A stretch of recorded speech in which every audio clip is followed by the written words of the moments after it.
నేనేమనుకున్నానంటే ఒక సత్యం మాట్లాడటానికి నిశ్చయించుకున్నాను. సత్యమేవ జయతే, సత్యమే గెలుస్తుంది.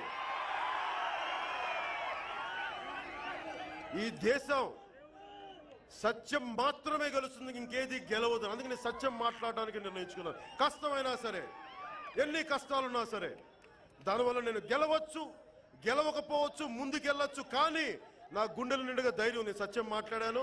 నేను ఏ ఒక్క కులాన్ని నేను వెనకేసుకున్నాను. కులాల్లో వెనకబాట్లుంటే వెనకబాటుతున్న సరి చేసుకోవడానికి. నిజంగా ముఖ్యమంత్రి గారు చాలా అన్యాయంగా నన్ను కూర్చోబెట్టి పవన్ కళ్యాణ్ ఒక కులాన్ని నమ్ముకొని వచ్చాడన్నారు. ముఖ్యమంత్రి గారిని అడుగుదాం అనుకున్నా. మరి మీరు అందుకనే కదా మీరు పవన్ కళ్యాణ్ మీరు వెనక ఎంటేసుకు తిరిగింది 2014 తెలుగుదేశం పార్టీ. అంటే మిమ్మల్ని ప్రశ్నిస్తేనేమో కులాన్ని అలా వాడుకుంటారు, మిమ్మల్ని మీకు అండగా ఉంటేనేమో పవన్ కళ్యాణ్ గొప్పోడు, పవన్ కళ్యాణ్ చుట్టూ యువత దేశభక్తులు. అరే పవన్ కళ్యాణ్కి ఒక కులం అండగా ఉంది. పవన్ కళ్యాణ్కి ఒక కులం అండగా ఉంటే ఈ రోజు ఇంత పెద్ద యాక్టర్ అవుతాడా? ఇంతమంది అన్ని కులాలు చూస్తేనే పవన్ కళ్యాణ్ జనసేన ఉంది, కానీ ఒక్క కులం చూస్తే జనసేన లేడు, పవన్ కళ్యాణ్ లేడు. మర్చిపోకండి ముఖ్యమంత్రి గారు. కరీంనగర్ లో మంతనికి వెళ్తాను, అక్కడ నా కులస్తులు ఉన్నారా? ఎక్కడ కర్ణాటకకి వెళ్తాను, నా కులస్తులు ఉన్నారా? తమిళనాడు హోసూరుకి వెళ్తాను, నా కులస్తులు ఉన్నారా? అమెరికాలోని అక్కడి దేశ బోస్టన్కి వెళ్తే నా కులస్తులు ఉన్నారా? అన్ని కులాలు, అన్ని మతాలు, అన్ని ప్రాంతాలు అన్ని సమానంగా వస్తేనే జనసేన, పవన్ కళ్యాణ్.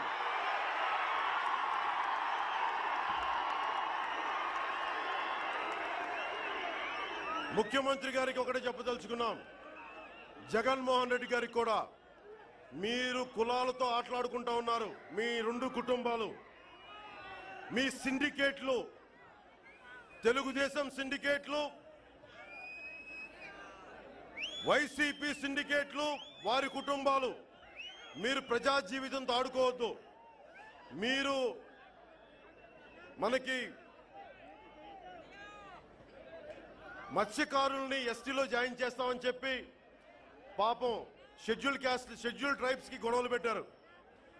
అక్కడెక్కడో రాయలసీమలో ఉన్న బోయ కులస్తుల్ని ఎస్టీలో జాయిన్ చేస్తామని చెప్పి మళ్ళీ వాళ్ళకి వీళ్ళకి గొడవ పెట్టారు. ఎస్సీ వర్గీకరణ అని చెప్పి మాదిగల్లో పెద్ద మాదిగని, మాలల్లో పెద్ద మాలని చెప్పిన ముఖ్యమంత్రి గారు ఇద్దరి మధ్య గొడవలు పెట్టారు. అంటే ఇన్ని రకాలుగా, అలాగే కాపులకి, అనేక బీసీ కులాలకి మీరు గొడవలు పెడతా ఉన్నారు మీ పాలసీల వల్ల.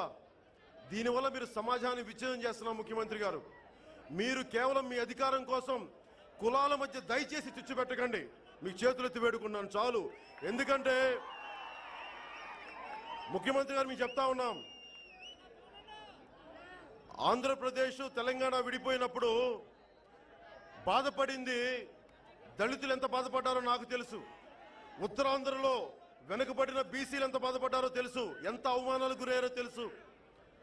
కాకినాడకి చెందిన ఒక మన ఎస్సీ కులస్తుల్ని పూడ్చిపెట్టడానికి అక్కడ స్థలం ఇవ్వలేకపోయింది, ఎందుకంటే నువ్వు ఆంధ్రావాడివని చెప్పి. ఇవన్నీ పడుతుంది, ఈ దెబ్బలు, ఈ వంచనలు పడుతుంది అణగారిన వర్గాలు. ముఖ్యమంత్రి గారు మీ కుటుంబాలు కాదు, మర్చిపోకండి. ఎందుకంటే మీకు అధికారాలు ఉన్నాయి, అండదండలు ఉన్నాయి, మిమ్మల్ని ఎవరు ఏమనరు. కానీ చాలా దిగువ మధ్యతరగతి స్థాయిలో ఉండే వ్యక్తులు ఎంత బాధలు అనిపిస్తారో నాకు తెలుసు. ఎందుకంటే నేను చూడటానికి యాక్టర్నేమో, కానీ నేను ఎప్పుడు ప్రజలతో మమేకమై ఉన్నాను. నేను ఎప్పుడు నా దగ్గరకు వచ్చి నేను షూటింగ్ చేస్తూ ఉంటే ప్రతి ఒక్కరు వచ్చి నా దగ్గర సమస్యలు చెప్తారు. నేను చిన్నప్పటి నుంచి ఊహించలా. నా దగ్గర వచ్చి అన్న మాకు ఈ సమస్య అంటారు. అందుకని నాకు ఇవన్నీ తెలుసు. అందుకనే ఈ రోజున ముఖ్యంగా ముఖ్యమంత్రి గారు కానీ జగన్మోహన్ రెడ్డి గారికి నేను సభాముఖంగా ఆచంటలో చెప్తా ఉన్నాను, మీరు బీసీల గురించి మీరు బీసీల్లో ఎక్కువ మంది చట్టసభల్లోకి రావాలంటే మీరేం చేయబోతున్నారు? వారికి రిజర్వేషన్ కల్పించడానికి జనసేన సిద్ధంగా ఉంది. బీసీలకి మీరు సిద్ధంగా ఉన్నారా? అది మీ ఇద్దరు తేల్చుకోండి. ఎక్కువ మంది వెనకబడిన కులాలందరూ చట్టసభల్లో కావాలి. నాయి బ్రాహ్మణులు కావచ్చు, విశ్వ బ్రాహ్మణులు కావచ్చు, కంసాలి కులస్తులు కావచ్చు, సూర్య బలిజలు కావచ్చు, శక్తి బలిజలు కావచ్చు, ఈడిగా గాజుల బలిజలు కావచ్చు, గౌడులు కావచ్చు, అన్ని వెనకబడిన కులాలకి మేము రజకులకు కావచ్చు, మేము రిజర్వేషన్ కల్పిస్తాం. వారందరూ చట్టసభల్లోకి వెళ్ళేలా మేము ముందుకు ప్రయాణిస్తున్నాం. మా మేనిఫెస్టోలో మీరు కూడా ప్రకటించండి.